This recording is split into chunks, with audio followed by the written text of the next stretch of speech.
Tatay Digong, no? Kasi yung nakikita ko lang naman kay Tatay Digong kung bakit niya nagawa yung mga ganun. Makipag-ano sa China. Makipag-usap. Ayaw niya ng gulo. Ayaw ng gulo. Yun lang talaga parang nakita ko na ano namin, ano namin sa kanya. Ayaw niya ng gulo. Bakit siya papanig sa China? Oo. Oh, 'di ba? Centralized lang si Tatay Digong eh. Ano lang eh, mutual lang eh. Ano Oo. siya sa Amerika, okay. Ano din siya sa China, okay din, 'di ba? Oo. Nung pumupunam si Tatay Digong, wala namang ganyang ganapan, 'di ba? Wala Yung mga namang bombahan ng mga China, ng mga ano no. oh, ngayon lang naman eh. Oo. Kasi nang napansin ko kasi kay kay Pangulo ng mga siding, ewan ko lang para sa akin Oo. napansin ko kasi parang pumalig naman siya kasi bigla sa Big America. Sa Amerika no. Oo. Yung para sa akin yun ang nakakita ko lang eh. Oo. Eh tayo, wala naman tayo problema sa Amerika. Oh, wala tayo. Siyempre, okay naman tayo dyan eh. Tulong din naman sa atin ng Amerika. Oo. Siyempre sa kalakaran ng bansa natin, sa ekonomiya. Pero kasi tama naman talaga yung opinion mo, yung ganun kasing eksena. Kasi ako sa totoo lang yung akin naman kasi tingin diyan, parang ayaw lang talaga ni Tatay Digong ng ganun. Ayaw niya ng gulo. Kasi katulad sa ginagawa kasi ngayon. Una kasi sir. Oh, yes. Bakit ayaw niya ng gulo? Oo. Una-una, kulang tayo sa gagamitan. Oo. Sa sundalo. Oo. 'Di ba? Mahina tayo. Aminin na natin Mahina talaga. tayo. Mahina. Pagdating sa mga pandigmaan, mahina tayo. Kung wala namang tutulong sa atin, wala talaga tayo. Oo. Pero proud tayo na Pilipino, 'di ba? Proud tayo maging Andun na tayo Pilipino. doon. Ayaw tayo makagawa ng na teritoryo.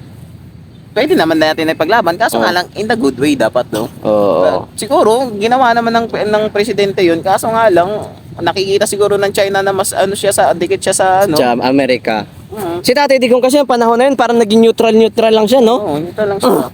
Kaya nga talagang tama naman yung sinabi mo na talagang ayaw niya lang talaga ng gulo. Ay, Kasi katulad niyan ngayon, maging si Atty. Harry Roque, yung mga attorney si Panelo, ang sinasabi nga nila, posible talagang maging mitya ng yan, pagkakaroon ng Oo. gera. Kasi, posible talaga, sir. ngayon nga, yung, di ba nakita mo yung yung balita na pinahanginan na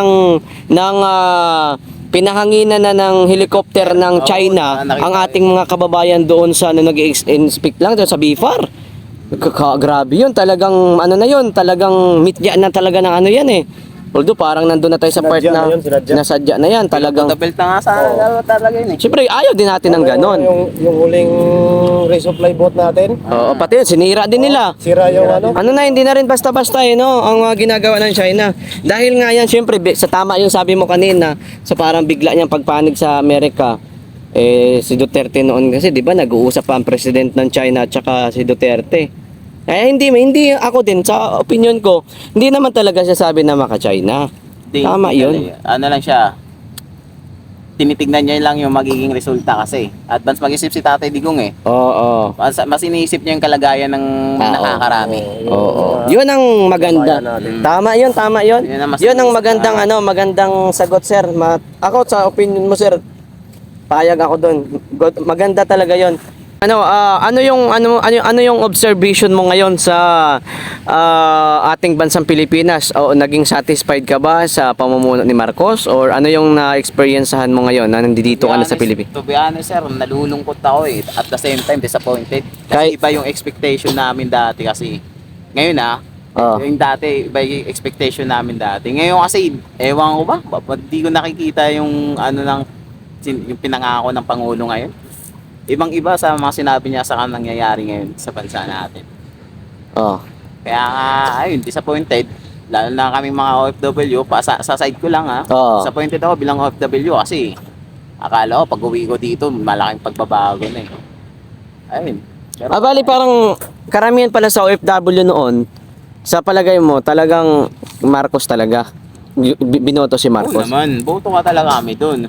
Marcos talaga dati sa amin. Malakas, lalo na yung history ng Marcos kasi yun yung nagpadala tapos dinagdagan pa ng Oo nga pala, ano pala yung pinaka main reason mo or pinakadahilan mo bakit binoto mo si Marcos? Ano yung dahilan mo bakit siya yung pinili mo bukod doon sa iba? Ayun nga, dahil nga dun sa history nila. Tapos at the same time din dahil din sa pangalan ni Duterte. Ayun, ni Sara Duterte, ni Vice Sara. Ayun. Kaya parang napag-push siya aming mga OFW yung na maiboto siya.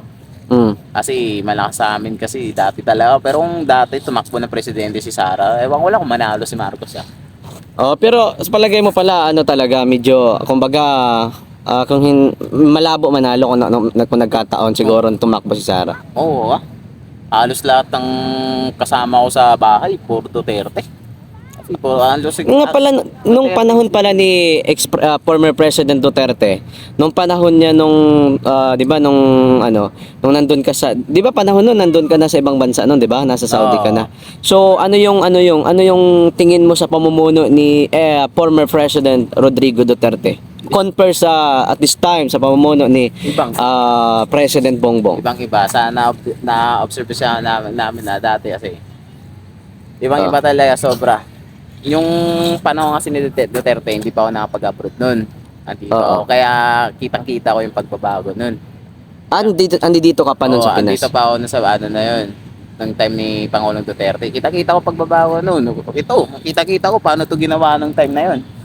Paano to pinaganda tong Manila Bay na to. Oo. Ayun, tapos ayun nga. Yung pagdating naman kay Marcos, wala feeling ko nagsibalikan lalo na sa droga, pare ko.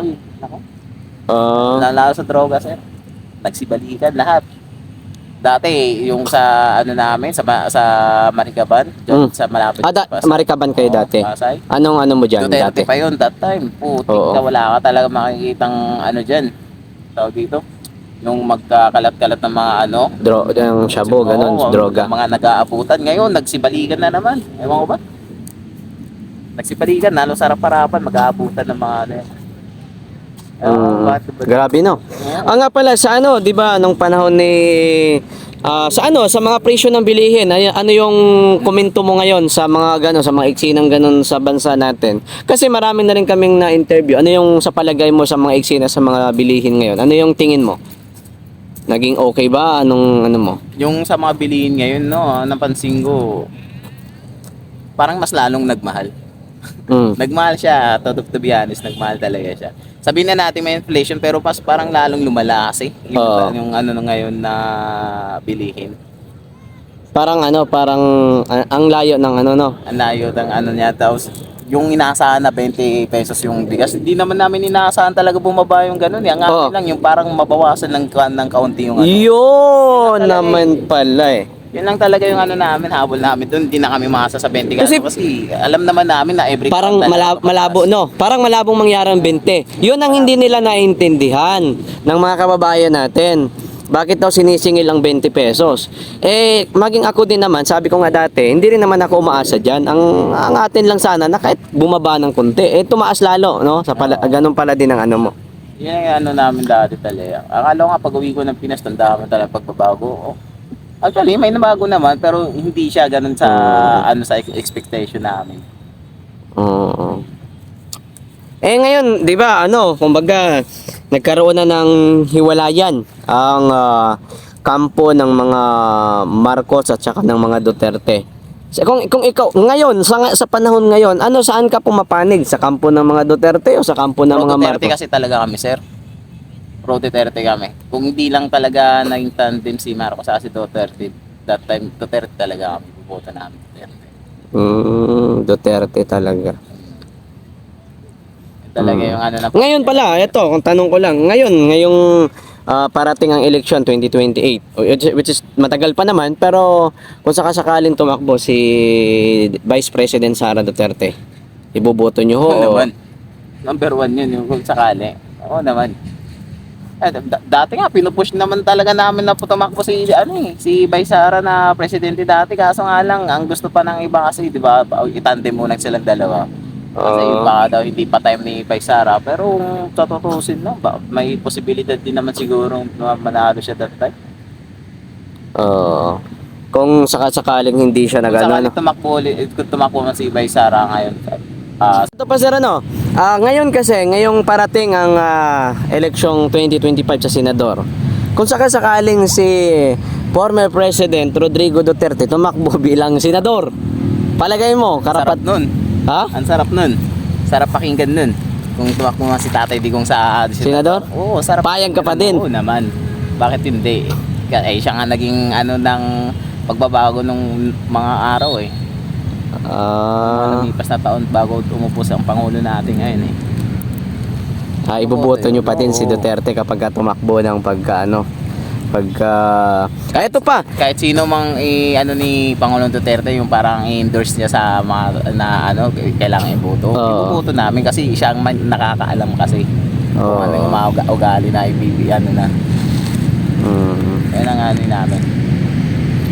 Ito pa sir ngayon batid naman natin ang SMNI. Siguro naman may alam din kayo dyan kahit siyempre kung hindi man kayo masyado updated. Pero ang SMNI kasi batid naman nating lahat na pro-government yan at saka talagang sumuporta talaga sa gobyerno yan eh.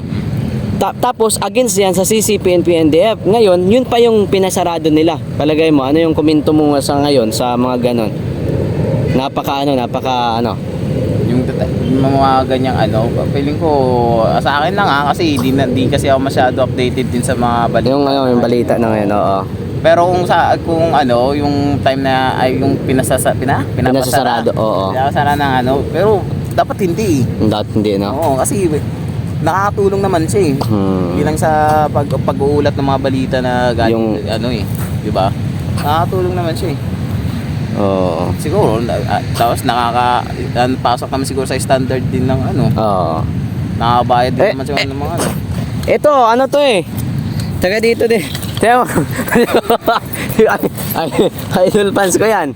Oo. Ano pa ba yung natin? Ano pa ba yung konting pa na? Wala, talaga kayo, di ba? Sir? Taga dito lang din, pero siyempre may province na. Pero dito din ako sa lang din. Maynila lang din. Oo. Ikaw, Pans, meron ka bang itatanong? Wala. Tanong ka. Tanong ka na. Kung may itatanong ka pa, idadagdag ka.